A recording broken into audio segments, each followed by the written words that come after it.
All right, everyone, welcome. Think of this as a kind of virtual grand rounds. Today, we're going to peel back the layers and learn how to decode the powerful images doctors use to solve medical mysteries without ever making a single cut. Yep, we're talking about the X-ray and how these simple black and white pictures become a window right into the human body. Okay, let's just dive right in with our first patient. Take a good look. You can see it right away, can't you? There's something in there that clearly does not belong. It's a perfect place to start. But hold on. Before we jump to any conclusions, we need to understand exactly what we're looking at. So, if you want to interpret these images like a radiologist, you've got to learn to speak their language. And believe me, that language is written in shades of gray. The first step is just getting a handle on the fundamentals. How do we turn invisible radiation into a picture that can save a life? Let's break down the basics. At its heart, an X-ray is just a super high-energy kind of light that our eyes can't see. When we shoot it through the body, different parts block it differently based on how dense they are. It all comes down to 4 basic shades. The densest stuff, like bone or metal, stops the most X-rays, so it shows up as bright white. Then you have soft tissues, like your muscles and organs, which look gray. Fat is an even darker gray. And finally, air. Well, air blocks almost nothing, which is why your lungs look black. It's this contrast that lets us see everything. Okay, but what about things like your stomach or intestines? Normally, on an X-ray, they're just a kind of gray blur. That's where something called a contrast agent comes in. We can have a patient swallow a substance like barium, and it basically paints the inside of their digestive tract. This stuff is super dense, so it blocks all the X-rays. It makes the whole structure just light up in bright white. You'll see what I mean in a couple of our next cases. All right, now that we've got the basics down, let's get back to our patients. And this first category, it's a classic in any emergency room. Finding things that have been swallowed and have, well, gone missing somewhere inside the body. And here we are back to our first mystery. From the front view, on the right, you see that perfectly circular bright white object. But is it a marble, a button battery, a gumball? That's why the second view, the side view, is so incredibly important. One view can totally fool you. But from the side, on the left, you see its profile. It's thin, flat. That confirms it. It's a coin, stuck in the esophagus. You have to remember that. 2 views are always better than 1 to really understand what's going on. Now for a case that's way more urgent. You can immediately tell what that is. It's a safety pin. But look closely. The clasp is open. That sharp point is a ticking time bomb. It could tear a hole in the esophagus or the stomach at any second. An open safety pin like this is a true medical emergency. And this X-ray tells the doctors exactly where it is and what they're dealing with. So, spotting things that don't belong is one thing. But X-rays also let us see how the body itself is working, or, not working. So let's take a little tour of the gut, following the path of food with a little help from that barium contrast we just talked about. Now this is really cool.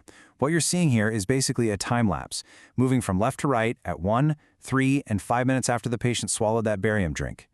Normally that stuff would just zip right down into the stomach, but here? Nope. Look at how the barium is just sitting there, pooling, and the esophagus above it is stretched out, it's dilated. The muscle just isn't pushing it down. This is a classic sign of a condition called achalasia. Following that barium down, we end up in the stomach.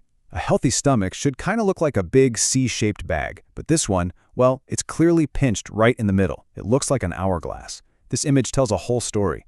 This is probably from a nasty ulcer that's been there for so long, it's created a ton of scar tissue and literally cinched the stomach in 2.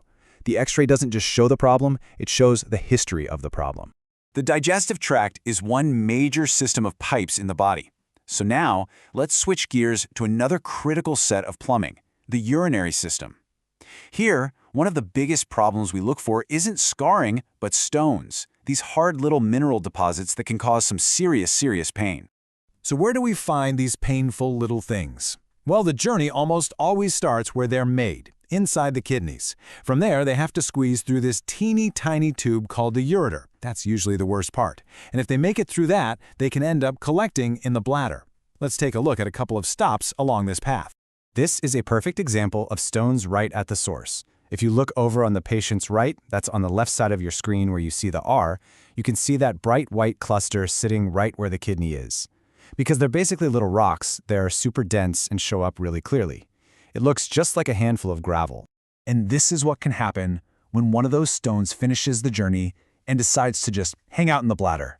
Over time, it can keep growing, tumbling around, until it becomes this one, single, large, smooth, and incredibly bright object. You can literally see the whole story, from a small cluster of rocks to this giant stone right here on the film. So far, pretty much everything we've looked at has been a two-dimensional shadow. But our bodies aren't flat, right? They're three-dimensional. And sometimes a simple shadow just isn't enough to see the whole picture. For that, we've got to go beyond the traditional X-ray. Look, an X-ray is fantastic for seeing dense things like bone or stones. But what about the really soft tissues? How do you see what's going on in there? What if the emergency is unfolding inside the brain? For that, you need a CT scan. The best way to think about it is like a super sophisticated X-ray machine that spins all the way around you, taking hundreds of pictures. Then, a computer puts all those pictures together into detailed cross-sectional slices. So what we have here is a slice right through a patient's head. And you see that bright lens-shaped thing pushing in on the brain? That's blood.